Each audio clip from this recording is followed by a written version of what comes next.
kulan wacan daawadayaal halkani waa channelka warbaahinta codka gobolka Banaadir ku soo dhawaada qodobada wararka kuwooda ugu doorka roon. Ra'iisul Wasaare Xasan Cali Khayre oo sheegay in ciidanka xoogga dalka ay yihiin cudurda shacabka Soomaaliyeed ay harsadaan hooskooda. Dabdamiska dawladda hoose ee Xamar oo maanta ka qayb galay dab ka kacay maqaayad ku taala xaafadda Baarubax ee degmada Howlwadaag. Wasiirka arrimaha gudaha Soomaaliya oo sheegay in Ahlu Sunna ay ka baxday heshiiskii la gashay dawladda federaalka ee Soomaaliya. Barnaamij lagu taageerayo dawladda federaalka oo maanta ka dhacay magaalada Dhuusamareeb ee caasimadda Galmudug. Madaxweynaha Galmudug oo gaaray magaalada Hobyo oo ka socdo shir looga hadlayo aayaha Galmudug iyo qarax lagu dilay saraakiil ka tirsan Xamaas oo ka dhacay marinka Gaza. kuwaas waxay ahaayeen daawadayaal qodobadii warkeena ugu weynaa u diyaar garooba asigoo faahfaahsan.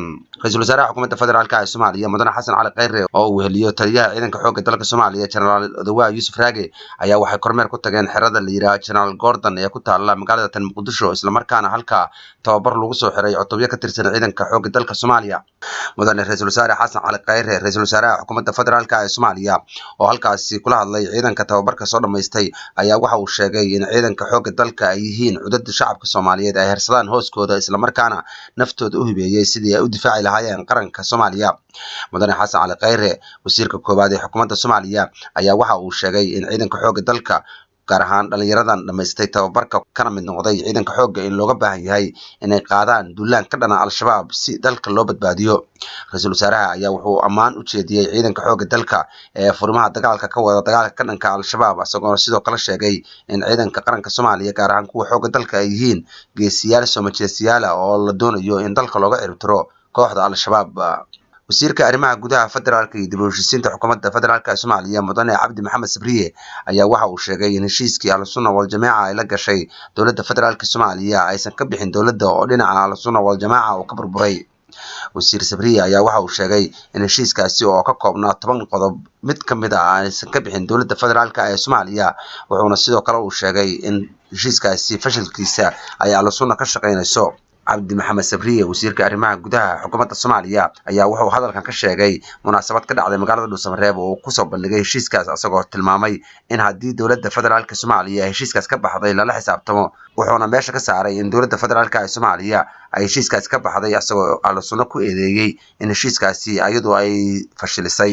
dhinaca kale wararka naga soo gaaraya magaalada Dhuusamareeb ee caasimadda dowlad goboleedka Soomaaliyeed Galmudug ayaa waxa ay sheegayaan in maanta uu ka dhacay barnaamij lagu taageerayo nidaamka dawladnimada isla markaana nidaamka dawladda dhexe ee Soomaaliya ay ku doonayso in Galmudug ay maamul xoog badan ay ka dhisto lagu taageeriyay. boqolaal dad oo isku soo baxay xaafadaha ay ka kooban tahay magaalada Dhuusamareeb ayaa waxay socod ku soo mareen gudaha magaalada waxaana sidoo kale ay wateen boorar ay ku xardhan yihiin dawladdiid dooni mayno iyo nidaam ayaana deeqa. waxaana sidoo kale dadkaasi ay ahaayeen kuwa taageersan nidaamka la doonayo in Galmudug lagu dhisto Galmudug dhameystiran. Dabdamiska dawladda hoose ee Xamar ayaa maanta waxay ka qayb galeen diminta dab ka kacay maqaayad ku taala xaafadda Baarubax ee magaalada tan Muqdisho ee degmada Howlwadaag. Gudoomiyaha degmada Howlwadaag Mustafa Cali Khayre oo saxaafadda la hadlay ayaa waxa uu sheegay in dabkaasi guud ahaan maqaayadda uu baabiyay isla markaana maamulka degmada ciidamada ammaanka iyo dabdamiska dawladda hoose ee Xamar intaba ay ka qayb qaateen sidii loo baqtin lahaa dabkaasi wuxuuna sheegay in dabkaasi lagu guuleystay in laga xakameeyo inuu ku faafin qaybaha kale ee ku hareeraysan maqaayadda dabkan uu qabsaday. sidoo kale waxa uu sheegay Mustafa Cali Khayre gudoomiyaha degmada Howlwadaag ee gobolka Banaadir in baaritaan ay ku wadaan waxyaabihii sababay in dabkan uu ka kaco maqaayadda. madaxweynaha maamulka Galmudug Axmed Ducaale Geelle Xaaf ayaa la soo warinayay in maanta uu gaaray magaalada Hobyo ee dowlad goboleedka Soomaaliyeed ee Galmudug ee gobolka Mudug. magaalada Hobyo maalmihii dambe waxaa ka socday shir looga hadlayo arrimaha dib u heshiisiinta qaar ka mid ah beelaha deegaanada dowlad goboleedka Soomaaliyeed ee Galmudug. halkaas waxaa ku sugnaa odayaal dhaqan siyaasiyiin iyo sidoo kale mas'uuliyiin xilal ka soo qabtay dowladda federaalka ee Soomaaliya. Axmed Ducaale Geelle Xaaf madaxweynaha Galmudug ee waqtigiisu dhamaanayo ayaa ku biiray wufuudaasi ka qayb galaya shirka Hobyo. shirka Hobyo markuu soo ilaado ayaa la filayaa in ergadaasi ay yimaadaan magaalada Dhuusamareeb oo ay ka qayb galaan shirka dib u heshiisiinta gogoshiisu ay taalo magaalada Dhuusamareeb ee caasimadda Galmudug. ugu dambeyntiina 3 sargaal ayaa ku dhintay 2 kalena way ku dhaawacmeen kadib markii saraakiil ka tirsan ururka dhaqaaqa Xamaas uu qarax ku haleelay marinka Gaza. afyaan u hadlay ururka Xamaas ayaa waxa uu sheegay in qaraxaasi uu ahaa qarax ismiidaamina wax faahfaahin intaas dheerna ma dhiibin wuxuuna sidoo kale uu tilmaamay in 3 sargaal oo ka tirsan ururka Xamaas ay ku dhinteen 2 kalena ay ku dhaawacmeen. warkii oo aad kala socoteen channelka warbaahinta codka gobolka Banaadir waa naga inta